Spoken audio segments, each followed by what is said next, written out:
बिस्मिल्लाहिर्रहमानिर्रहीम। अस्सलाम वालेकुम। प्रोग्राम रमज़ान करीम के साथ मैं हूं आपका मेज़बान यासिर खान। नाजरीन, आज हम बात करेंगे सहाबा कराम की फ़जीलत के हवाले से, सहाबा की इस्लाम की तरवीज में खिदमत और इस्लाम की तारीख़ में सहाबा कराम का तज़किरा और उनका रसूल अल्लाह के साथ जो मामलात रहे उसके हवाले से आज बात करेंगे।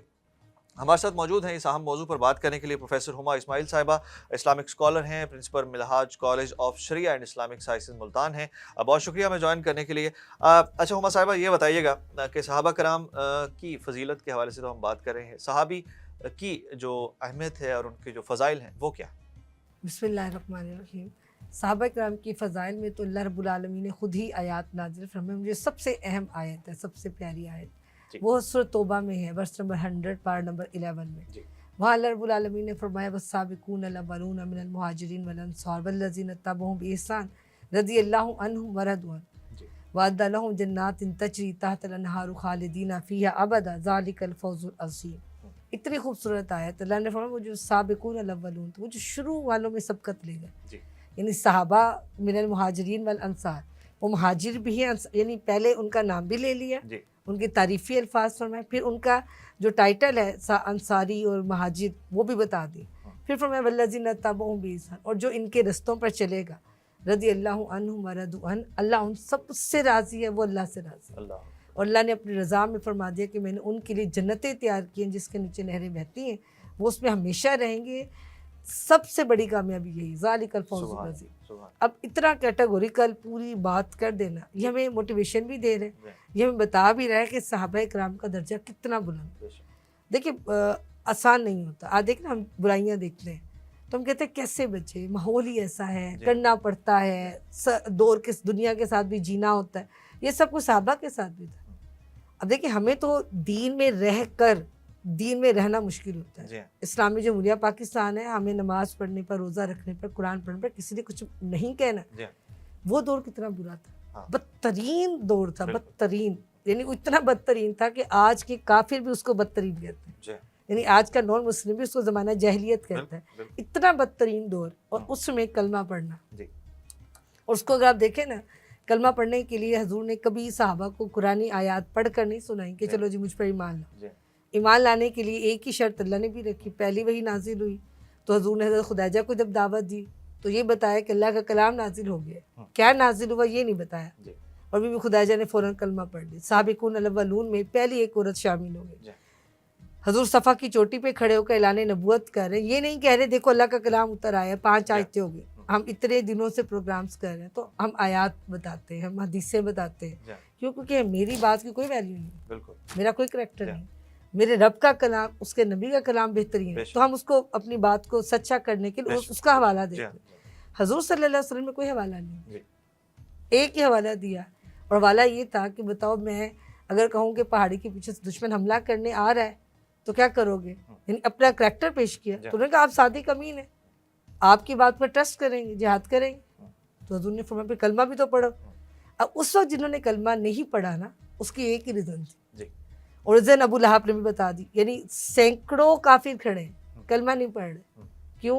वो कह रहे हैं कि भतीजे अगर आप पर ईमान लाएं तो हमारी सरदारियाँ, हमारा बड़ापन, हमारी से हमारा उठना बैठना, रोब दबदबा, ये कहाँ जाएगा। इस वजह से वो ईमान नहीं ला रहे।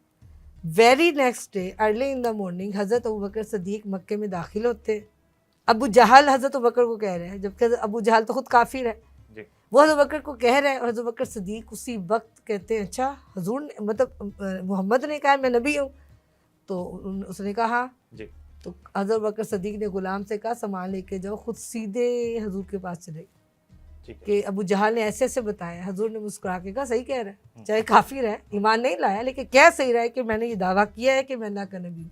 अब यकीन करें, हदीस के अल्फाज हज़रत बकर सदीक फरमाते मैंने उसी वक्त हाथ आगे बढ़ाया, मैंने कहा मैं आप पर ईमान लाने को दिया। साबिकून अल-अव्वलून में दूसरा इंसान जो कलमा पढ़ रहा है वो एक मर्द है, अबू बकर सदीक है। ना कुरान देखा, ना नबी की निशानी देखी। हमारे यहाँ तो कोई बात की जाए, क्योंकि हम ब्लाइंड नहीं होना चाहते, हम हजूर सल्लल्लाहु अलैहि वसल्लम से मोहब्बत नहीं करते, इसलिए हमारे यहाँ गलतियाँ बहुत है। सहाबा का जो ईमान है ना, देखिए बीबी खुदैजा का ईमान बगैर किसी चीज़ को देखे हजूर पर ट्रस्ट और मोहब्बत ईमान ले लिया। हज़रत बकर सदीक हैं, वो ईमान ला रहे, وہ نہیں کہہ رہے اچھا دکھائیں تو صحیح، کوئی نشانی تو دکھائیں، کچھ تو پتہ چلے آپ اللہ کے نبی. حالانکہ فرینڈلی ہیں، آقا صلی اللہ علیہ وسلم کے دوست ہی تھے نا، فرینڈ میں تو اس طرح کی بات ویسے بھی ہو جاتی، لیکن نہیں دیکھا، کلمہ پڑھ کے مسلمان.